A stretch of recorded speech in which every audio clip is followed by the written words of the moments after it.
Hello and welcome to Channel's Book Club. I'm Olakunle Kasumu. It's great to be back on the show once again. Today we are going to the world of poetry. We've got a great poet on the show today. He's one of those young men who inspires us, who remind us that Nigeria can have a great future if we get our acts together. It's a very talented poet and a linguist, if you may want to describe him as such. Let's get to meet Kola Olatunbosun, and after the introduction, enjoy this chat we had with him. Kola Olatunbosun is a Nigerian writer, editor, and linguist. His work in journalism and language advocacy have earned him nominations at the CNN African Journalist Awards and Premio Ostana Special Prize both in 2015 and 2016 respectively. Some of his works have featured in African Writer, Ake Review, International Literary Quarterly, Maple Tree Literary Supplement, Jalada, and The Guardian, both Nigerian and UK, among others. Edwardsville by Heart is his debut collection of poems. It's a memoir in which he narrates his travel experiences through poetic expressions.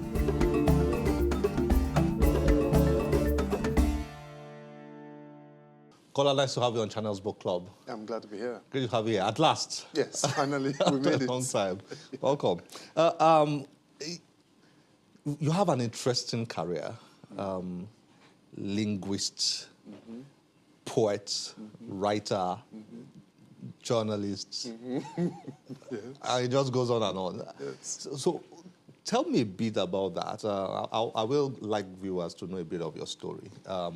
What inspired you to become a linguist? What has that been like for you?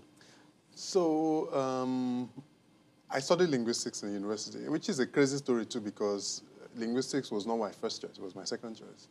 And at the time, I don't know if it's the same with you, nobody knew what linguistics was about. You just thought that it would help you learn many languages. But communication arts seemed to be an interesting thing at the time.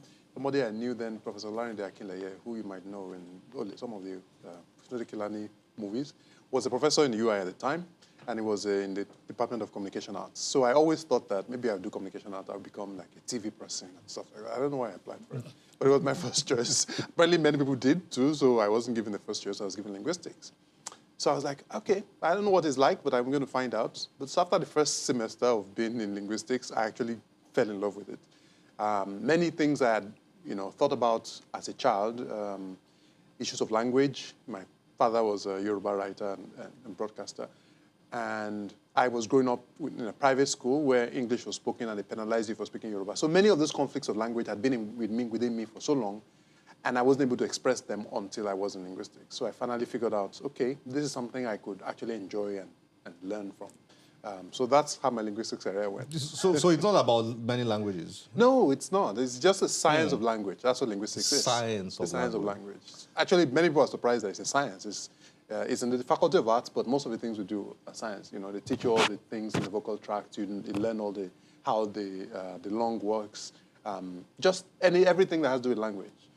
So when you look at the world, when you look at people, you look at them through the eyes of languages. Yes. Yes. If I may put it that way. Yes. I am very curious about language. There are things I notice that many people don't in languages. Why does this person speak this way? What kind of accents is this person have? There was a time when my wife and I were in Chicago, and we had a taxi driver who spoke brilliant American English, but every once in a while there's a word that kept coming up, and I said to my wife, who was in the back, like, this person sounds like he might have been a Nigerian or he might have lived in Nigeria. And she said, how did I know? I said, there's a particular sound, I think it was can or something like that he pronounced in a certain way that, it was just curious to me. And she said, well, let's test it out. So when we finished, we asked him, and he said, yeah, he was Nigerian. But he's lived in the U.S. for like 20 years. So his accent had almost totally gone, but there are some remnants that remain there. So there are things like that I can catch as a linguist that ordinary people probably, overlook and assume. But, okay. But then it also has to do with speaking various languages. Does that have anything to do with? Well, so most linguists are able to speak many languages because they're curious about language, and it gives them, they already have the tools to understand how language works. So when you speak one or two languages, you're able to acquire a third or a fourth because you can easily predict how this language will behave by just interacting with it. So it turns out that many linguists might be able to speak different languages, but it's not the purpose of their work. It's like a mechanic. You can ask a mechanic, how many cars do you have? He may not have any car. He may have 10 cars if he wants to, but his work is actually dealing with how the car works itself. Okay. We're dealing with the tools and knowing, understanding how cars work. It doesn't mean that he can create a car. He might, but... You know. But you've done a lot of work with the Yoruba language. With languages, not just Yoruba. With languages generally. Yes. So it's wrong to say specifically Yoruba language. So I am competent in Yoruba, I admit that, and this comes again from my upbringing. And when I was in linguistics, I realized that there are many things I've acquired in Yoruba that many people don't know, so I have done a lot of work to enhance and to encourage that direction. But as a linguist, I've also worked on Nigerian English. For instance, the Google voice you would hear on your phone, on your map, we worked on that at Google, and that's a linguistics project. I've worked on Pidgin, I've worked on, different languages, some I don't even speak. So it is not always Yoruba, but because I speak Yoruba as a first language, it's easy for me for it to be the primary source of my work, especially because I'm able to, with technology, create something like yorubaname.com, which I did, a dictionary of Yoruba names. Because I am competent in language, I have acquired a number of words, and I think that I can pass on that knowledge to a number of other people.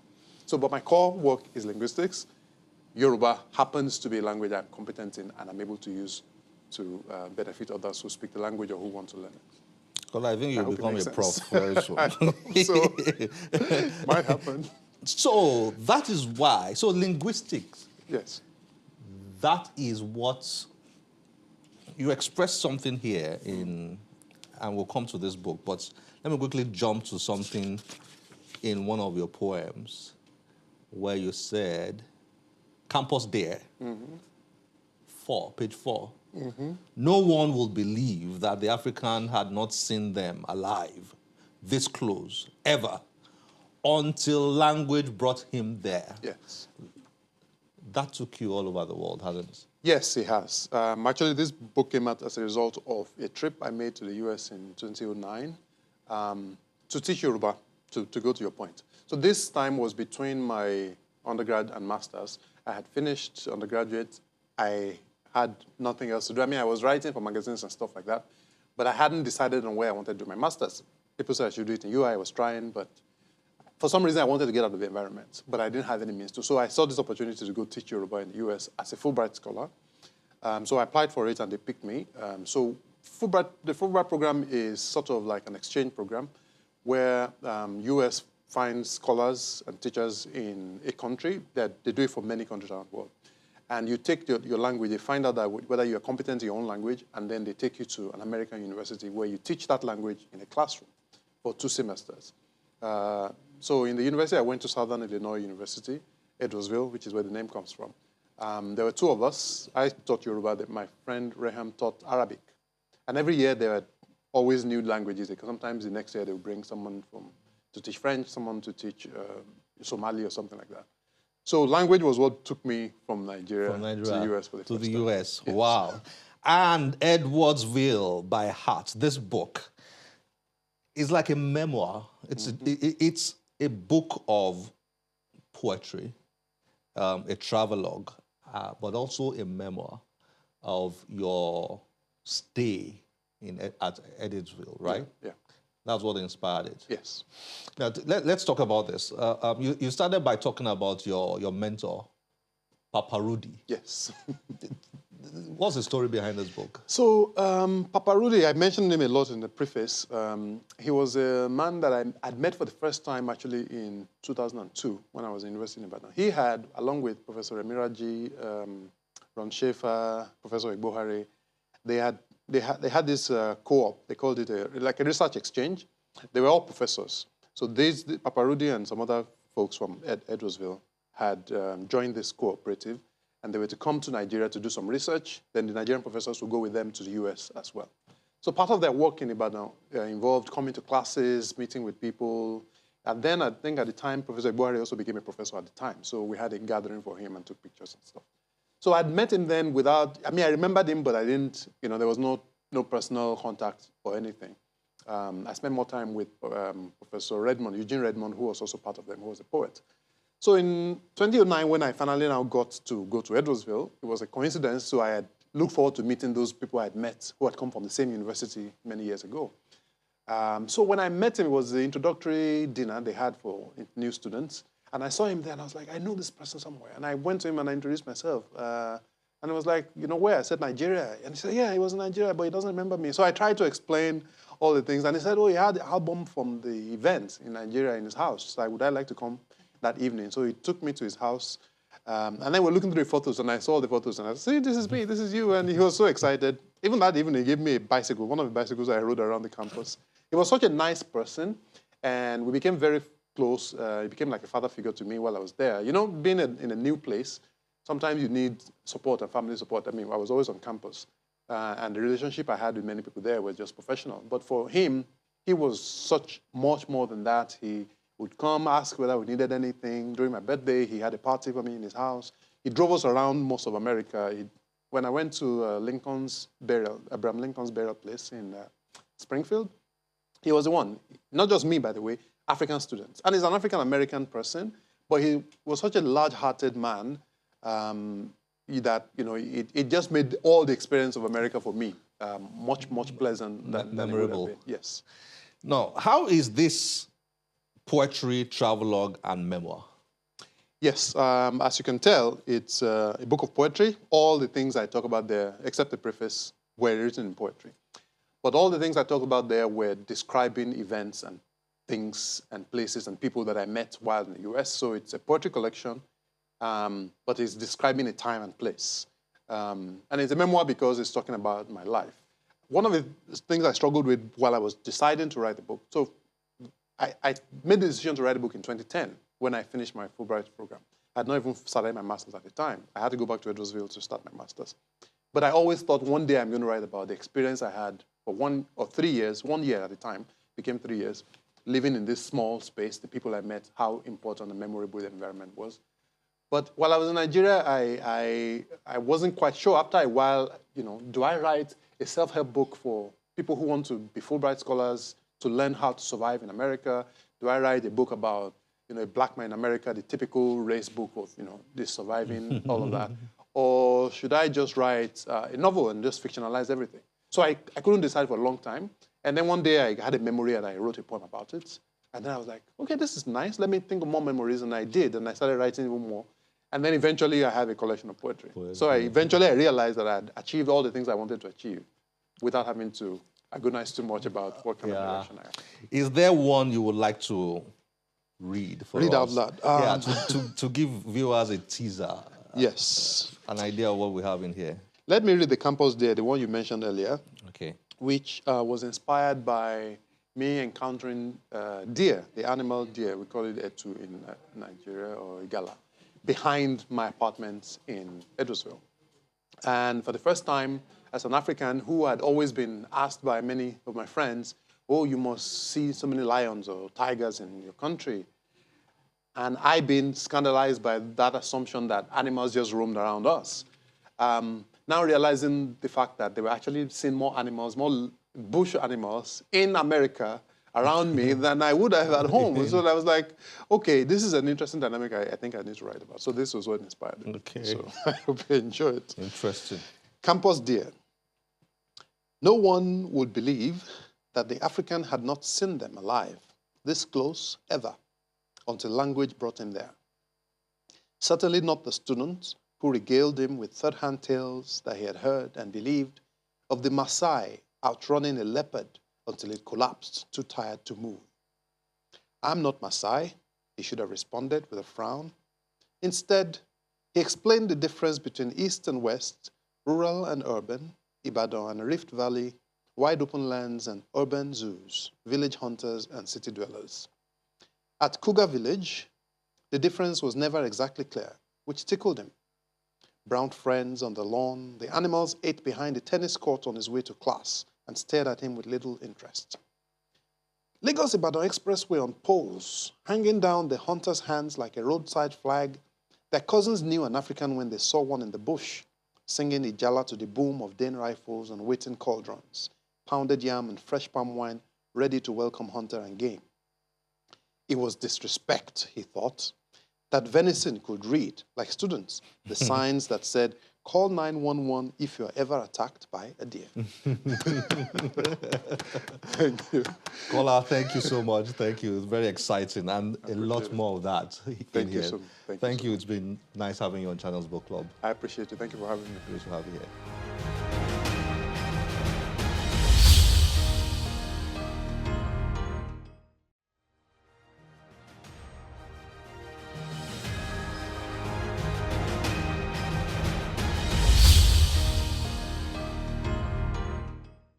Welcome back. I hope you enjoyed that. Well, Kola Olatunbosun read from his book to us. So let's sit back and enjoy the reading.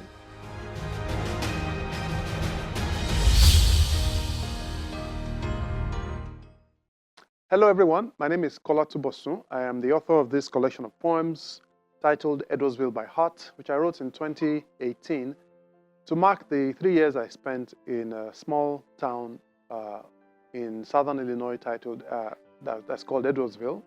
So this poem captures the time, the places, the people, and the places I visited while I was there. I'm going to read a few of these poems for you today, and I hope you enjoy listening to them.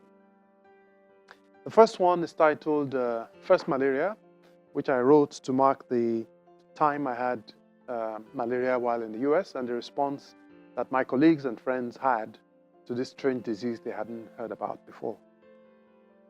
First malaria. 6 weeks in, I crashed down in sweats and fever with symptoms all too familiar, except to the doctor and students to whom I could only have been dying in installments beyond American care. With me, a few doses of home calmed the room. Fancida, artesunate, paracetamol as Nigerian doctors prescribed. Not enough, though, to calm the campus Red Cross to whom being Nigerian was enough disqualification and would say no more. Often, I remember the joke about the student from somewhere speaking British English who answered drugs when asked at the border what he had in his luggage to declare. He did not make his next flight.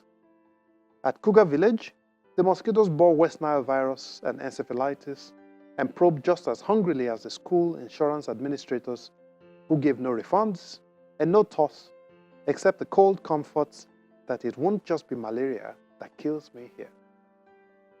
And the last poem is titled Shango at Peck.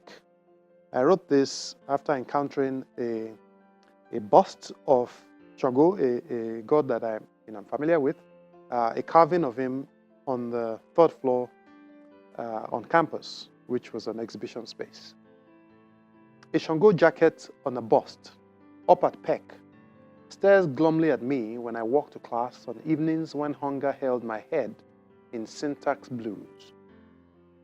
Its annotations often weave proud affectations into my gait, in the box where its royal colors glare as display gem for those who cared that it was there. But impotent, it stares at me again through the glass on the day after a tornado threatened to throw me out of the country, head first, without proper goodbyes, on Governor's Parkway. Cold comfort, to admire the grace of a God I know so well, I thought, lying helpless now against his rival sway, Zeus, over its resident town. Thank you very much.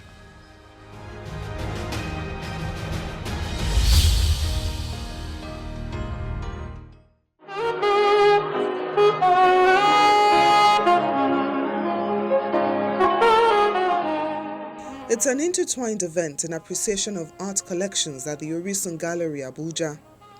Prominent men and women from far and wide are present.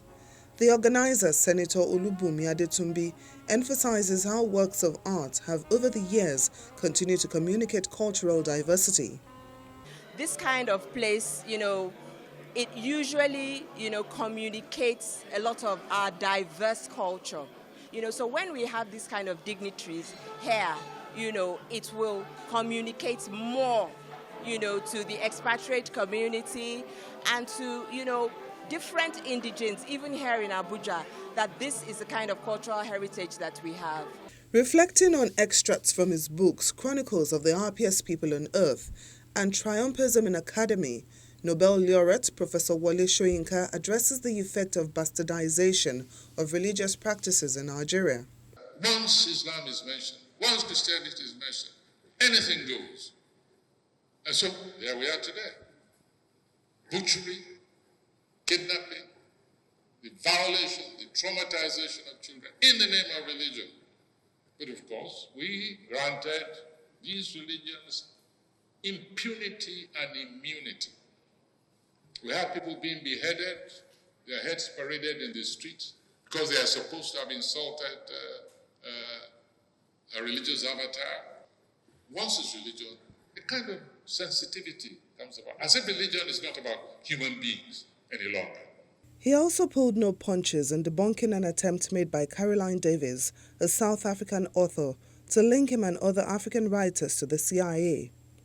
Davies, in her book African Literature and the CIA, claims that during the period of decolonization in Africa, the CIA covertly subsidized a number of African authors, editors and publishers as part of his anti-communist propaganda strategy. Davies pointed out what she referred to as the success of the CIA in secretly infiltrating and influencing African literary magazines and publishing firms using Wole Soyinka, Nat Nakasa, and Bessie Head, among others, as case studies. This is a book by a certain woman called Caroline Davies, African Literature and the CIA, subtitled Networks of Authorship and Publishing. Let's read what I wrote when we discovered what had been going on. What I said, nobody pretended, because the evidence was clear. These people have been infiltrating everywhere. This is now me quoting Madame. She says, Juliana Spar alleges that Soyinka had unusually close ties to the U.S. government, even to the point of frequently meeting with U.S. intelligence in the late 1970s. Yep. So that is the reason why I had to send a letter to the U.S. ambassador, because after a long search, we tracked down the source, her source, authority. And this was the work by Juliana Spark, S-P-A-H-I, which claimed that cables, diplomatic cables from an embassy indicated this meeting. But when categorical claims are made and presented as fact, that is where Wahala begins. And this is what this woman, Caroline Davies, a daughter of apartheid, has done.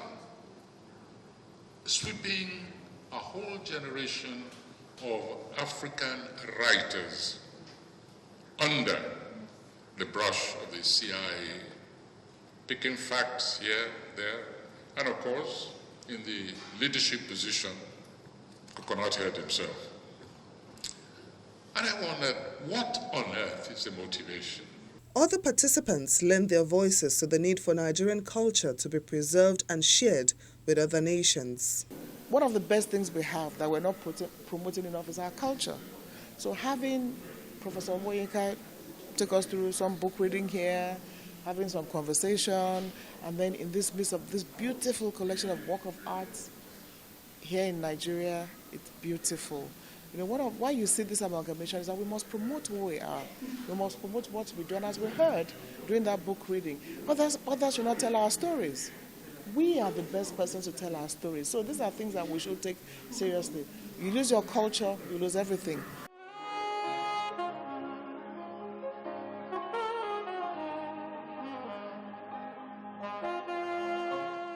One other highlight of the event was the signing of Professor Soyinka's books.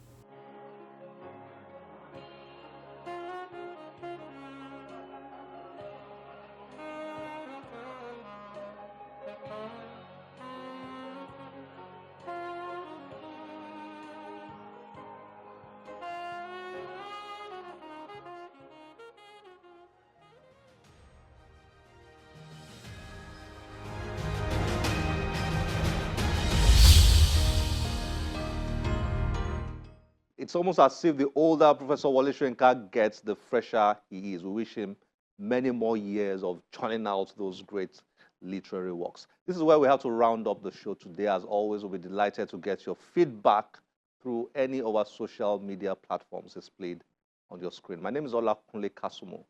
Remember, one great book can change your life. Bye-bye.